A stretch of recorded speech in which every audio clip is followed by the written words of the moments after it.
యేసుక్రీస్తు పరలోకములో పుట్టాడని కింగ్ జాన్స్ అని విక్టర్ గారు చెప్తుంటే, యేసుక్రీస్తు పరలోకంలో పుట్టలేదు, అతను జగత్తు పునాది వేయబడక ముందే సృష్టి ఆరంభంలోనే ఉన్నవాడని చెప్పేసి వంశీ గారు తెలియజేస్తున్నారు. వీళ్ళిద్దరిలో ఎవరు నిజమైన వాక్యాన్ని తెలియజేస్తున్నారో మీరే ఈ వీడియో చూసి మీరే గమనించండి. అలాగే చాలామంది ఇద్దరి మధ్యన చిచ్చు పెట్టడం కోసం నువ్వు షేర్ ది గాస్పెల్ పెట్టావని చెప్పేసి అడుగుతున్నారు. కానీ నిజమైన వాక్యాన్ని షేర్ చేయడం కోసమే ఈ ఛానల్ పెట్టడం జరిగింది. ఆయన మాత్రమే అంటే ఒప్పుకుంటారా మీరు? ఆయన మాత్రమే వసించుచు. దేవుడు ఒక్కడా ముగ్గురా? దేవుడు ఒంటరివాడా కాడా? నోరు మూసుకొని ఎవడైనా ఒప్పుకోవాలంతే. ఆయన మాత్రమే వసించుచు అంటే అర్థం ఏంటి చెప్పండి? ఆయన మాత్రమే, ఎవరు లేరటండి.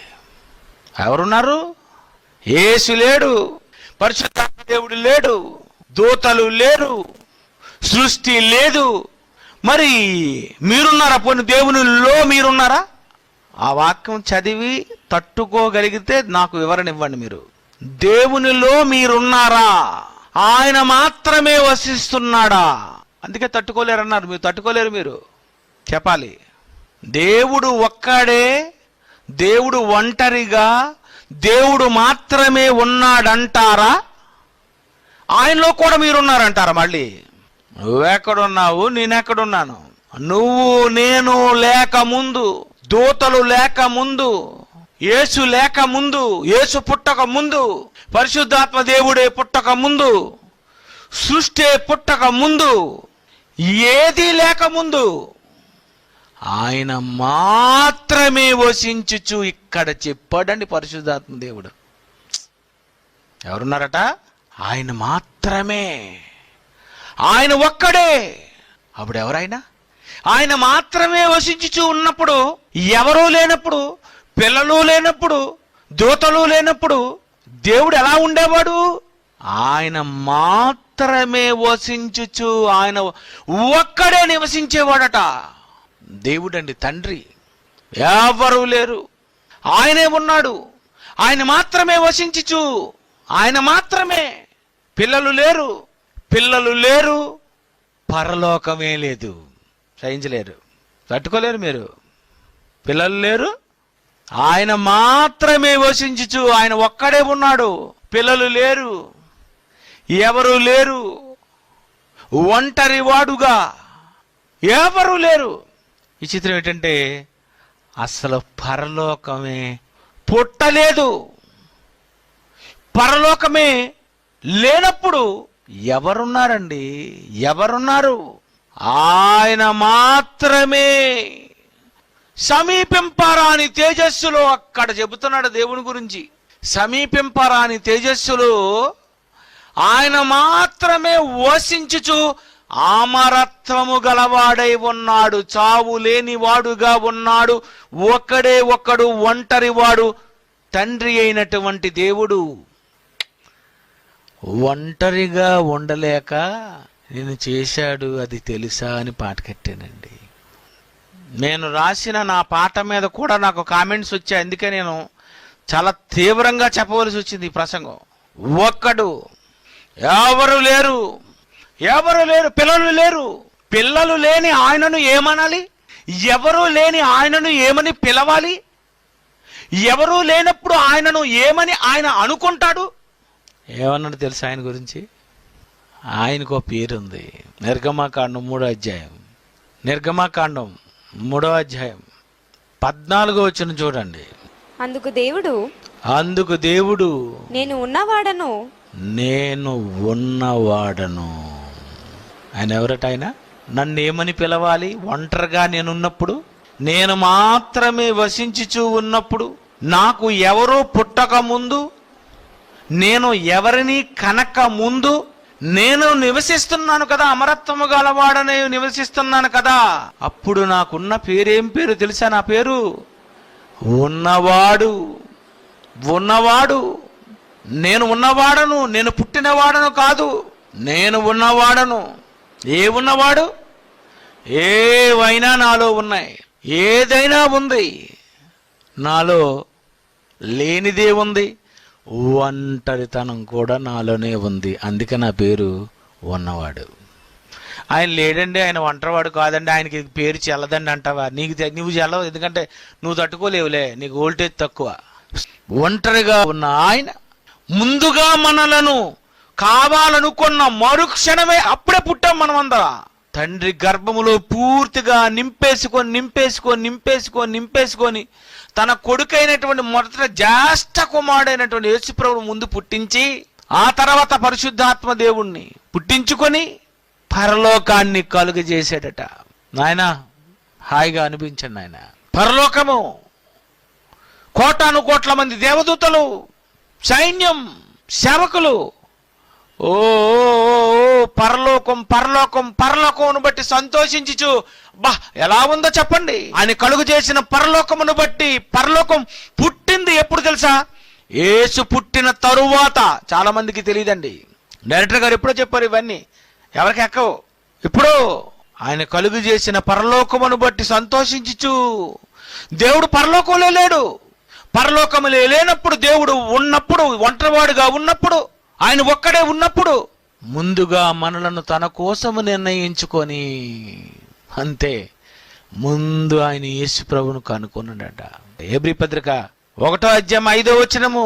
హెబ్రీ పత్రిక 1వ అధ్యాయం 5వ వచనము. ఏలయనగా నీవు నా కుమారుడవు, నేను నేడు నిన్ను కని ఉన్నాను. నేను కన్నాను. యేసు ప్రభువుని దేవుడు కన్నాడు. యేసుప్రభు పుట్టాడు. పుట్టిన వెంటనే యేసుప్రభు ఏమని ఉంటాడు చెప్పండి? ఏమనాలి? మీరేమంటారు? మీ అమ్మని ఏమంటారు? మీ నాన్నని ఏమంటారు? పుట్టిన యేసు ఏమంటాడు?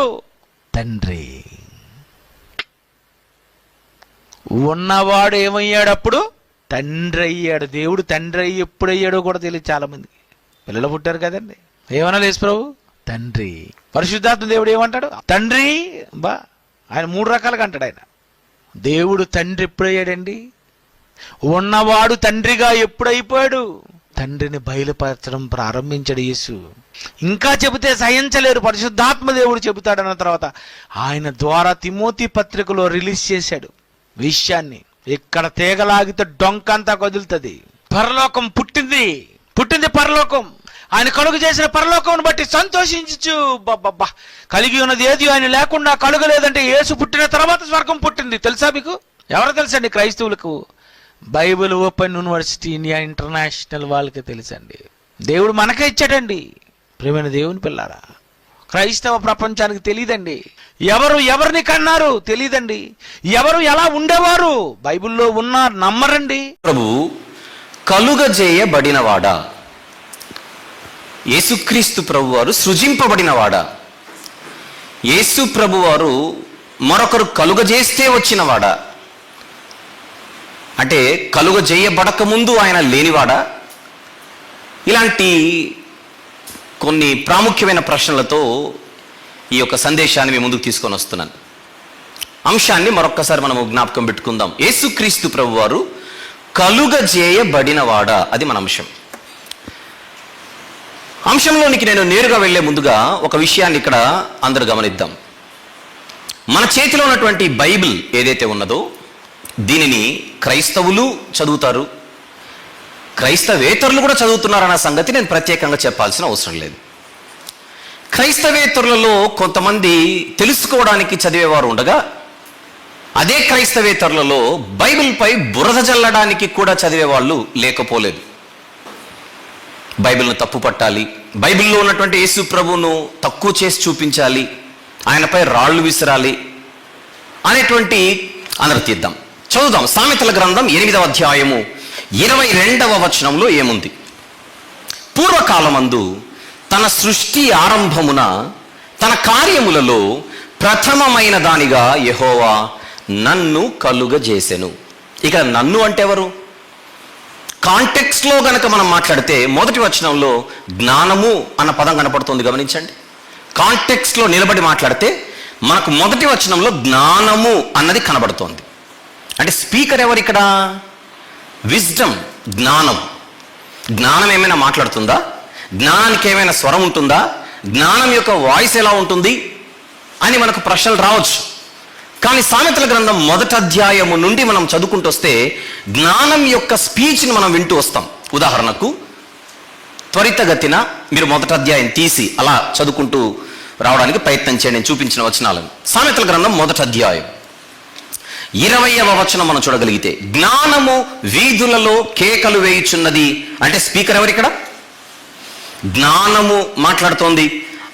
జ్ఞానమే మాట్లాడుతున్నట్టుగా మన కంటికి కనపడుతోంది. అలా మనము 1వ అధ్యాయం, 2వ అధ్యాయం, 3వ అధ్యాయం, 4వ అధ్యాయం అలా చదువుకుంటూ వెళ్ళిపోతే 8వ అధ్యాయం 1వ వచనంకి వచ్చేసరికి, జ్ఞానము ఘోషించుచున్నది, వివేచన తన స్వరమును వినిపించుచున్నది, రాజవీధులలోను, త్రోవ ప్రక్కను, రాజవీధుల మొగలులోను, నడి మార్గములలోను అది నిలుచుచున్నది.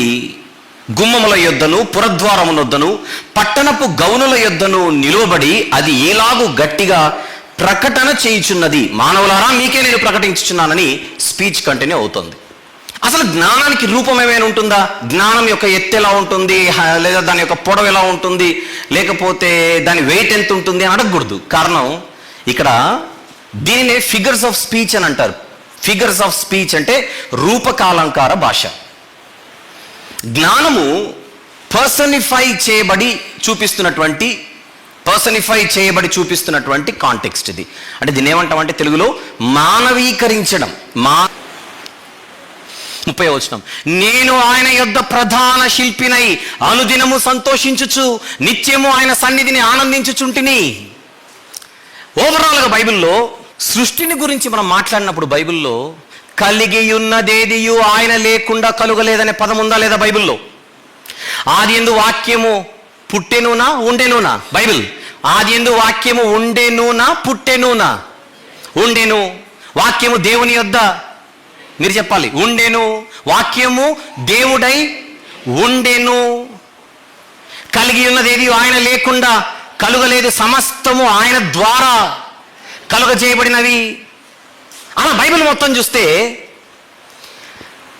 కలుగజేయబడినదంతయు కూడా యేసు ప్రభు ద్వారా కలుగజేయబడినవి. యేసు ప్రభు ద్వారా కలుగజేయబడినని సుస్పష్టంగా మనకు అర్థమైపోతుంది. అంటే సృష్టి కార్యక్రమములో యేసు ప్రభు వారు యాక్టివ్ రోల్లో ఉన్నారా లేరా? అది చెప్పండి చాలు. యాక్టివ్ రోల్లో ఉన్నారా లేరా? ఉన్నారు. ఎందుకంటే హెబ్రీ పత్రిక వచ్చేసరికి, ఆది యందు ప్రభువా నువ్వు భూమికి పునాది వేసితివి, ఆకాశములు కూడా నీ చేతి పనులే అంటున్నాడు హెబ్రీ పత్రికలో 1వ అధ్యాయంలో 10వ వచనం నుండి. భూమికి పునాదులు వేసి ఆకాశములను చేసి ఇవన్నీ మనం చూస్తే యేసుక్రీస్తు ప్రభువారు సృష్టిని చేసేటప్పుడు యాక్టివ్ రోల్లో ఉన్నాడు. సమస్తము ఆయన ద్వారా చేయబడింది. మరి సామెతల గ్రంథంలో జ్ఞానము వలన యెహోవా భూమిని స్థాపించెను, జ్ఞానము చేత ప్రపంచములను స్థాపించెను. జ్ఞానము యాక్టివ్ రోల్లో కనపడుతుంది. యేసు ప్రభు యాక్టివ్ రోల్లో కనపడుతున్నాడు. పైపెచ్చానికి ఒక టైటిల్ కూడా ఉంది, దేవుని జ్ఞానమునై ఉన్నాడు అనేటువంటి టైటిల్ కూడా కనపడుతుంది. యెహోవా దేవునికున్న ఇండివిజువల్ విజ్డమ్ ఓకే, కానీ యేసు ప్రభు కూడా ఒక టైటిల్ ఉంది, జ్ఞానము అని. యేసు ప్రభు కూడా సృష్టిలో యాక్టివ్గా కనబడుతున్నాడు. సమస్తమును తన చేతితో కట్టినవాడు. కట్టినవాడిని ప్రధాన శిల్పి అనకపోతే ఏమనాలి? కట్టినవాడిని ఆర్కిటెక్ట్, చీఫ్ ఆర్కిటెక్ట్ అనకపోతే ఏమనాలి? అంటే జ్ఞానం గురించి మాట్లాడుతున్నా ప్యారలల్గా యేసు ప్రభు గురించి కూడా ఇది మాట్లాడుతున్నట్టుగా కొన్ని వచనాలు అక్కడ కనబడుతున్నాయి. అది గమనిద్దాం ఇప్పుడు. అలా మాట్లాడుకుంటూ వెళ్ళిపోతే 35వ వచనంలో, నన్ను కనుగొనువాడు జీవమును కనుగొనును అనే మాట ఉంది చూడండి. మామూలుగా జ్ఞానానికి అప్లై చేసినా కరెక్టే, యేసుప్రభుకు వర్తించకుండా, యేసుప్రభుకు అప్లై చేయకుండా మామూలు జ్ఞానం గురించి మాట్లాడినా కరెక్టే. జ్ఞానము సంపాదించుటయే కదా జీవానికి మూలం. మరి అలాగని యేసుప్రభు కూడా అప్లై చేస్తే యేసుప్రభు కూడా అప్లై అవుతోంది. నేనే మార్గము, నేనే సత్యము, నేనే జీవము అంటే యేసుప్రభు కూడా అప్లై అవుతోంది. అంటే ఈ కాంటెక్స్ట్లో 22 నుంచి 30 వరకు చదువుతుంటే జ్ఞానముతో పాటు ప్యారలల్గా యేసు ప్రభు కూడా అప్లై అవ్వగలిగే కొన్ని ఫంక్షన్స్ అక్కడ కనబడుతున్నాయి. దీన్నే ఇంగ్లీష్లో ఏమంటాం? ప్యారలలిజం. బైబిల్లో అలాంటి ప్యారలలిజమ్స్ కనబడతాయి. ఎగ్జాంపుల్, ఇశ్రాయేలు కుమారుడై ఉండగా ఐగుప్తు నుండి నేను అతనిని పిలిచితిని అని ఒక ప్రవచనం ఉంది హోషేయ గ్రంథం 11:1.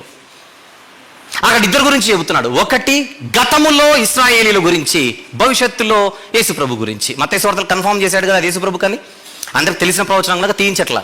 ఏమిటది? ఇశ్రాయేలు బాలుడై ఉండగా నేను అతనిని ఐగుప్తు నుండి పిలిచితిని. ఎవరికి అప్లై అవుతుంది ఇది? ఇద్దరికి అప్లై అవుతుంది. ఎవరెవరికి? పాస్ట్లో అయితే ఇశ్రాయేలీలకు, ఫ్యూచర్లో అయితే యేసుప్రభుకు. ఏ కాలానికి ఫ్యూచర్, ఏ కాలానికి పాస్ట్? హోషేయ గారి కాలానికి పాస్ట్లో అయితే ఇశ్రాయేలీలకు, హోషేయ గారి కాలానికి ఫ్యూచర్లో అయితే చెప్పండి యేసుప్రభుకు. అది ప్యారలలిజం అన్నమాట. ఇద్దరికి పోలికలు ఉంటాయి, ఇద్దరికి వర్తిస్తాయి.